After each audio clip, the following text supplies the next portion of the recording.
ఈజీగా ఉండాలి, త్వరగా అయిపోవాలి, సింపుల్గా ఉండాలి, టేస్టీగా ఉండాలి, టైం ఎక్కువ పట్టకుండా త్వరగా 5 మినిట్స్లో అయ్యే స్వీట్ రెసిపీ. దీనికోసం అస్సలు కష్టపడకుండా ఇంట్లో కప్పు పుట్నాల పప్పు ఉంటే చాలు, 5 నిమిషాల్లో టేస్టీ స్వీట్ రెడీ. కొత్త రెసిపీస్ కోసం ట్రై చేసేవాళ్ళు ఇదొక్కసారి ట్రై చేయండి. తిన్నారు అంటే మీకే తెలిసిద్ది స్వీట్ ఎంత టేస్టీగా ఉండిద్ది అని. సో రెసిపీలోకి వెళ్ళిపోదామా.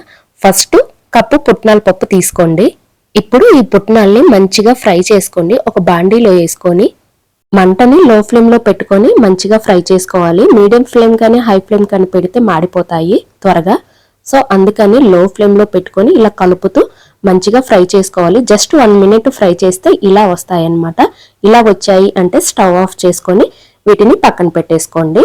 ఇప్పుడు ఈ పుట్నాలు పూర్తిగా చల్లారాలి. చల్లారిన తర్వాత ఇలా ఒక మిక్సీ జార్ తీసుకొని అందులో ఈ పుట్నాలు వేసి మెత్తగా పేస్ట్ చేసుకోవాలన్నమాట. పొడి చేసుకోవాలి. ఇందులోనే 2 ఇలాచీ వేసుకోండి. బరక కాకుండా మెత్తగా పొడి చేసుకోవాలన్నమాట ఫైన్గా. సో ఇలా పొడి చేసుకున్న తర్వాత చూసారు కదా మెత్తగా గ్రైండ్ అయిపోయింది. ఒకసారి చెక్ చేసుకోండి, మెత్తగా లేదనుకుంటే ఇంకోసారి మిక్సీ పట్టుకొని పక్కన పెట్టేసుకోండి. ఇప్పుడు ఈ మిక్సీలోది పక్కన వేరే బౌల్లోకి ట్రాన్స్ఫర్ చేసేసుకోండి. నెక్స్ట్ ఇలా బౌల్లోకి ట్రాన్స్ఫర్ చేసుకున్న తర్వాత ఇందులోకి 1/2 కప్పు నెయ్యి అన్నమాట. సో 1/2 కప్పు నెయ్యి దీంట్లో యాడ్ చేసుకోవాలి. నెయ్యి ప్లేస్లో మీరు రిఫైండ్ ఆయిల్ ఏదైనా యూజ్ చేసుకోవచ్చు. ఇప్పుడు ఉండలు లేకుండా మొత్తానికి బాగా కలుపుకోవాలి. ఈ పుట్నాల పప్పు ఈజీగా ఉండలు కట్టేస్తుంది. సో అందుకని ఉండలు అనేవి ఎక్కడ లేకుండా చూసారు కదా ఇలా ఉండాలన్నమాట. ఇలా పొడిలాడుతూ ఉండాలి. నెయ్యి ఎక్కువ వేసుకున్నారంటే ముద్దలా అయిపోయింది. సో నేను చెప్పిన మెజర్మెంట్స్ కరెక్ట్గా వాడండి. ఇన్ కేస్ మీకు ముద్దలా ఉందనుకుంటే ఇంకొంచెం పుట్నాల పప్పుని పొడి చేసుకొని అందులో వేసేసుకోండి. ఇప్పుడు కప్పు పుట్నాల పప్పు తీసుకున్నాం కాబట్టి 1/2 కప్పు షుగర్ తీసుకోండి. కప్పుకి 1/2 కప్పు పంచదార అయితే కరెక్ట్గా సరిపోతుంది. ఇప్పుడు 1/2 కప్పు వాటర్ తీసుకొని బాగా మెల్ట్ చేసుకోండి.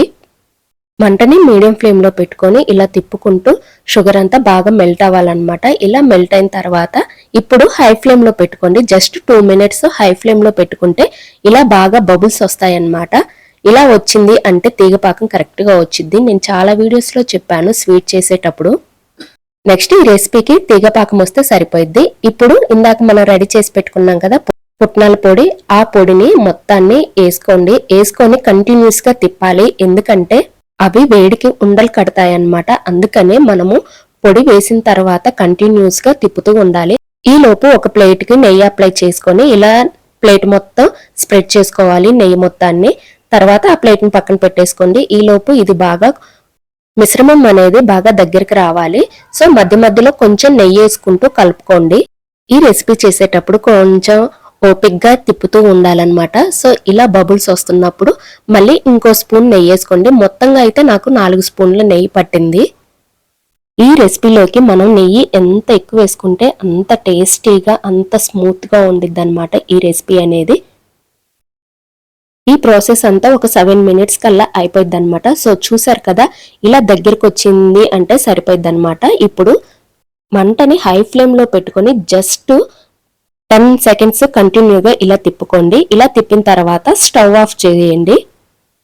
దీన్ని వెంటనే ప్లేట్లో వేయాల్సిన అవసరం లేదు, కొంచెం లేట్ అయినా పర్లేదు. ఇలా ఉంది అంటే కన్సిస్టెన్సీ కరెక్ట్గా ఉన్నట్టు. ఇప్పుడు దీన్ని ఇలా ప్లేట్లోకి ట్రాన్స్ఫర్ చేసేసుకోండి. దీన్ని ప్లేట్లోకి ట్రాన్స్ఫర్ చేసిన తర్వాత జస్ట్ పైన ఓవర్కి అలా స్ప్రెడ్ చేస్తే సరిపోద్ది అనమాట. ఆటోమేటిక్గా అదే స్ప్రెడ్ అయిపోయింది ప్లేట్ మొత్తం. చూస్తున్నారు కదా మనమేమీ స్ప్రెడ్ చేయని అవసరం లేదు, అదే స్ప్రెడ్ అయిపోద్ది.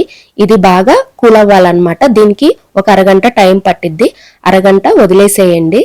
మూత పెట్టకండి, మూత పెట్టకుండా అలానే వదిలేసేయండి. మూత పెడితే ఏంటంటే వాటర్ ఫామ్ అవుతాయి ఆవిరికి.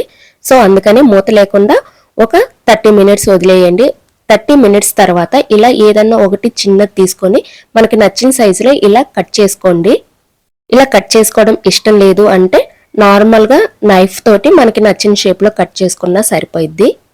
నెక్స్ట్ ఇలా అన్ని రెడీ చేసుకున్న తర్వాత మీకు నచ్చితే ఏదన్నా డ్రై ఫ్రూట్స్ తోటి గార్నిష్ చేసుకోవచ్చు, లేదంటే నార్మల్గా అయినా తినొచ్చు. ఎలా చేసుకున్నా పర్లేదు, మనకి టేస్ట్ ఇంపార్టెంట్. సో నేను చెప్పిన ఈ టిప్స్ ఫాలో చేశారంటే ఎక్కడ ఫెయిల్యూర్ అనేది రాదు. ఇది ఎక్కువసేపు స్టవ్ మీద ఉంచకూడదు అనమాట. ఎందుకంటే కొంచెం కలర్ చేంజ్ అయినా ఇవి ఏంటంటే కొంచెం గట్టిగా అయిపోతాయి అన్నమాట, స్మూత్గా అయితే అస్సలు ఉండవు. సో చూసారు కదా ఎంత స్మూత్గా ఉన్నాయో, లైక్ పాలకోవా, కలాకండ్ అలా ఉంటుందన్నమాట. ఇది చాలా స్మూత్గా ఉండిద్ది, నోట్లో వేసిగానే ఇట్టే వెన్నలాగా కరిగిపోయింది అనమాట. సో ఒకసారి ట్రై చేసి ఎలా వచ్చిందో కింద కామెంట్ చేసేయండి.